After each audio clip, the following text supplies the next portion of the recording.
tardes, mi nombre es Zulay Almeida Hoyos, estudiante de Contaduría Pública de la Universidad Católica del Norte.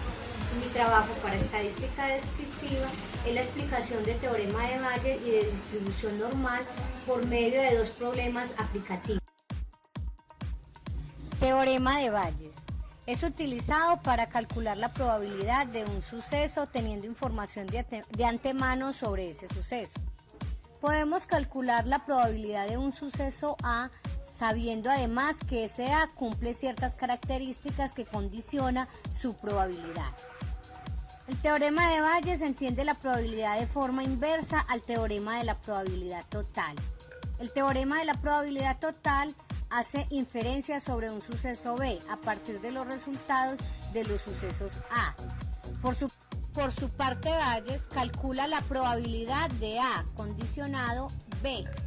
Es decir, es una proposición que expresa la probabilidad condicional de un evento aleatorio a A, dado B en términos de la distribución de probabilidad condicional del evento B, dado A, y la introducción de la probabilidad marginal de solo A.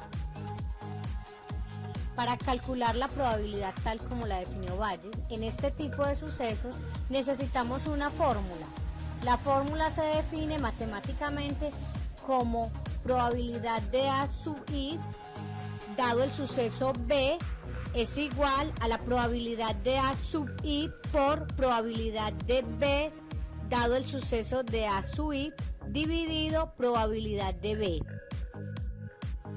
Una fábrica de celulares dispone de dos máquinas A y B que elaboran el 60% y 40% de la producción respectivamente. El porcentaje de celulares defectuosos que produce cada máquina es del 5% para A y del 10% para B.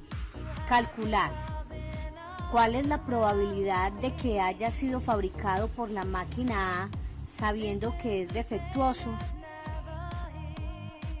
Para poder darle la solución a este problema, primero debemos hacer un diagrama de árbol. En el diagrama de árbol vemos cómo se reparte la información de la producción de celulares. En la máquina A vemos cómo el 60% de los celulares se produce en esta máquina, los cuales el 5% sale defectuoso y el 95% no defectuoso. En la máquina B se reparte el 40% de la producción. El 10% sale defectuoso y el 90% no defectuoso. Probabilidad de A dado el suceso de D.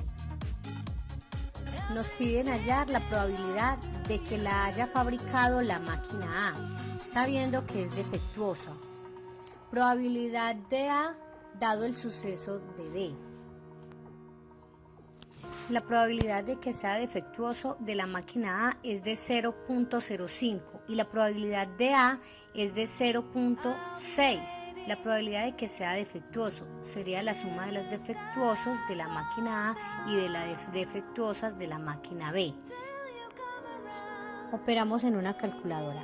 Probabilidad de A dado el suceso de D es igual a 0.05 por 0.60 dividido 0.60 por 0.05 más 0.40 por 0.10 y obtenemos la respuesta que corresponde a 0.428 o al 42.8% de probabilidad de que haya sido fabricado por la máquina A, sabiendo que es defectuosa. En estadística y probabilidad se llama distribución normal o distribución de Gauss, distribución gaussiana o distribución de Laplace-Gauss, a una de las distribuciones de probabilidad de variable continua que con más frecuencia aparece en estadísticas en la teoría de probabilidades. La gráfica de su función de densidad tiene una forma campanada y es simétrica respecto de un determinado parámetro estadístico. Esta curva se conoce como campana de Gauss y es el gráfico de una función gaussiana. La importancia de esta distribución radica en que permite modelar numerosos fenómenos naturales, sociales y psicológicos, mientras que los mecanismos que subyacen a gran parte de este tipo de fenómenos son desconocidos por la enorme cantidad de variables incontrolables que en ellos intervienen El uso del modelo normal puede justificarse asumiendo que cada observación se obtiene como la suma de unas pocas causas independientes. Una empresa paga a sus empleados un salario promedio mensual de 320.000 pesos con una desviación estándar de 27.000 pesos. Suponga que los salarios se distribuyen normalmente. ¿Cuál es la probabilidad de que un trabajador gane menos de 340.000 pesos mensualmente? Solución del problema. El valor de Z se interpreta como el número de desviación estándar que están comprendidas entre el promedio y un cierto valor de variable X. En otras palabras, se puede decir que es la diferencia entre un valor de la variable y el promedio, expresada esta diferencia en cantidad de desviaciones estándar. Promedio mensual 320.000. La desviación estándar es de 27.000 pesos. La X es la variable, el valor que se analiza. Reemplazamos y operamos para hallar a X, el cual tiene un valor de 0.74. Hallamos la representación numérica del área bajo la curva de la función evaluada en Z. Este número es la probabilidad de trabajadores que ganen menos de 340.000, la cual corresponde al 77.035%.